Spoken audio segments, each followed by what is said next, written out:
Kamusta? Nakapag-usap na ba kay Rome? Hindi. Pero hindi si Rom yung pinoproblema ko. Si Loleng. Yung maid nila na na-aksidente at hindi na makapagsalita. Ka naman, Adyang. Pati ba naman maid niyo yun, pinoproblema mo na? Ate, paano hindi ko po problemahin dahil alam niya na si Sydney anak ni Emma? Ano?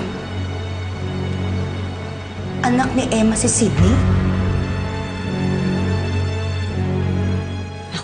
Kinuha ko si Sydney. Pero ang alam ni Emma, nasunog yung baby niya. Pero si Sydney talaga yun. Oh my God. Diyos ko naman, Georgia. Ang dami na palang nangyari. Ang dami mong ginawa.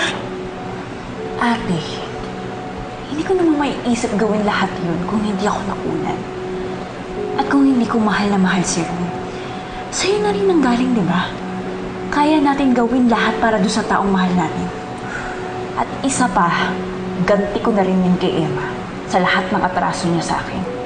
Paniwalang paniwala siya namatay yung anak niya. Pero hindi pa rin ako makapaniwala sa mga nagawa mo. Pero, iintindihin kita, Adyang. Salamat, ate. Pero problema ko talaga yung si Loleng. Huwag ka na mag-alala. Magagawa ng paraan yun. Bukod dun sa matanda, meron ka pa ba pinagsabihan? Oh, ba't hindi ka makasagot?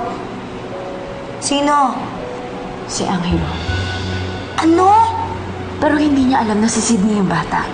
Ang alam niya, pinaampun ko si Milan. My God, kahit na bakit mo naman ginawa yun, bakit naman si Angelo pa? Ate, kailangan ko kasi ng katuwang. Saka naisip din ni Angelo na baka magkabalikan si Emma sa si Rom. Kaya nakipagtulungan siya sa akin. Mas lalong itatago ni Angelo yung mga sikreto natin. Kasi natatakot siya na baka madagdagan pa yung mga kasalanan niya sa paningin ni Emma. Lalo na ngayon, nahabol siya ng habol kay Emma. Huwag ka rin mag-alala. I will keep your secrets. At dahil dyan sa mga nalaman ko, mas lalo pa kitang tutulungan ngayon. Ate, thank you Lalo ka napapalapit sa akin. Kasi kahit alam mo yung mga sikreto ko, naiintindihan mo ko eh. Ikaw pa ba?